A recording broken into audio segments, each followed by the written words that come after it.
RIS menuju NKRI dan peran rakyat dalam revolusi nasional. Nah, bagaimana sih ceritanya? Saksikan terus ya videonya. Pendahuluan. Setelah proklamasi kemerdekaan Indonesia pada 17 Agustus 1945, Indonesia belum sepenuhnya merdeka.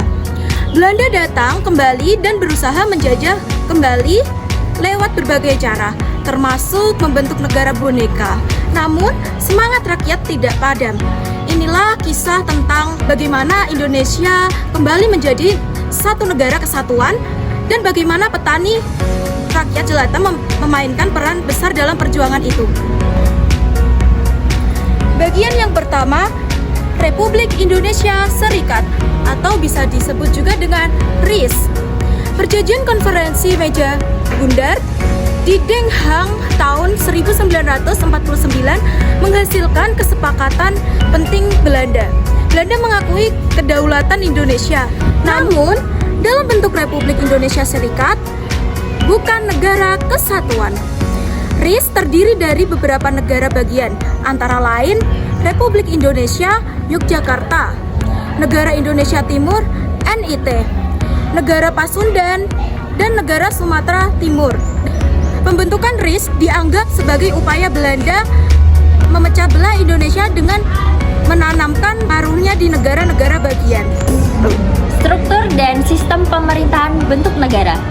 Pada saat itu, Indonesia berbentuk federal, di mana terdapat negara-negara bagian. Konstitusi, sistem pemerintahan RIS diatur oleh Konstitusi Republik Indonesia Serikat atau UUD RIS 1945 yang menetapkan sistem parlementer. Kepala negara, Insinyur Soekarno dilantik sebagai Presiden RIS dan Muhammad Hatta sebagai Perdana Menteri. Tujuan dan akhir pemerintahan mencapai kesatuan. RIS dibentuk untuk mencapai kesepakatan antara Indonesia dan Belanda terkait bentuk negara. Namun, banyak pihak-pihak yang menolaknya dan menginginkan kembalinya bentuk negara kesatuan Republik Indonesia atau NKRI. Ketidakpuasan dan penolakan masyarakat. Masyarakat luas, terutama para pemimpin republik dan rakyat di daerah tidak puas dengan bentuk negara serikat ini. Mereka menganggap RIS sebagai warisan kolonial dan bertentangan dengan cita-cita proklamasi 1945. Terjadi gelombang besar tuntutan integrasi baik dari rakyat maupun elit politik. Pembubaran negara bagian. Satu persatu negara bagian RIS menggabungkan diri kembali ke Republik Indonesia. Negara Sumatera Timur dan negara Pasundan bubar atas desakan rakyat. Negara Indonesia Timur juga mengalami tekanan internal untuk bersatu. Desakan rakyat, aksi demonstrasi, dan keputusan politik lokal membuat proses penggabungan berlangsung cepat. 2. Pembuatan NKRI. Akhirnya pada 17 Agustus 1950, tepat 5 tahun setelah proklamasi, RIS resmi dibubarkan dan Negara Kesatuan Republik Indonesia NKRI diproklamasikan. Indonesia kembali menjadi satu negara yang utuh dengan sistem pemerintahan parlementer. Pembubaran RIS mengingat tuntutan rakyat dan gerakan negara-negara bagian untuk bersatu. RIS akhirnya dibubarkan pada 17 Agustus 1990. Kembali ke NKRI. Sejak 17 Agustus 1950, Indonesia kembali menjadi negara kesatuan Republik Indonesia dengan berlakunya Undang-Undang Dasar sementara 1950.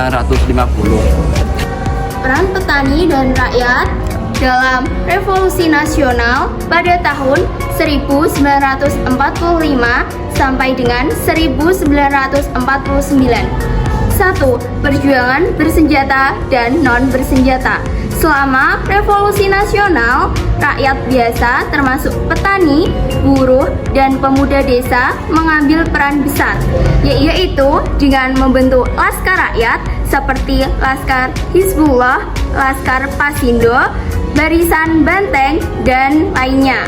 Selanjutnya, memberi dukungan logistik, makanan, senjata, rakitan, tempat persembunyian.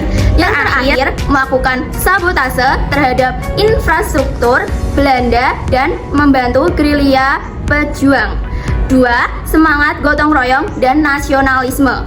Petani dan rakyat desa adalah kekuatan utama yang menampang logistik perjuangan, yaitu dengan menyembunyikan para pejuang di hutan dan desa. Selanjutnya, berjuang tanpa pamrih meski miskin karena dorongan cinta tanah air dan harga diri bangsa.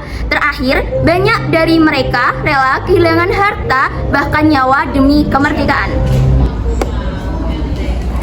Nah, kesimpulan dari materi tersebut adalah perubahan dari RIS ke NKRI bukan hanya peristiwa politik, tapi juga peristiwa rakyat. Keinginan untuk bersatu dan lepas dari bayang-bayang kolonialisme mengalir dari bawah, dari desa-desa, dari ladang-ladang, dari rakyat biasa tanpa petani, buruh, dan rakyat kecil. Kemerdekaan Indonesia tidak akan lengkap. NKRI berdiri karena mereka. Nah, itu tadi adalah materi dari perubahan dari RIS menuju NKRI dan peran rakyat dalam revolusi nasional. Sampai jumpa di pembelajaran selanjutnya. Thanks for watching.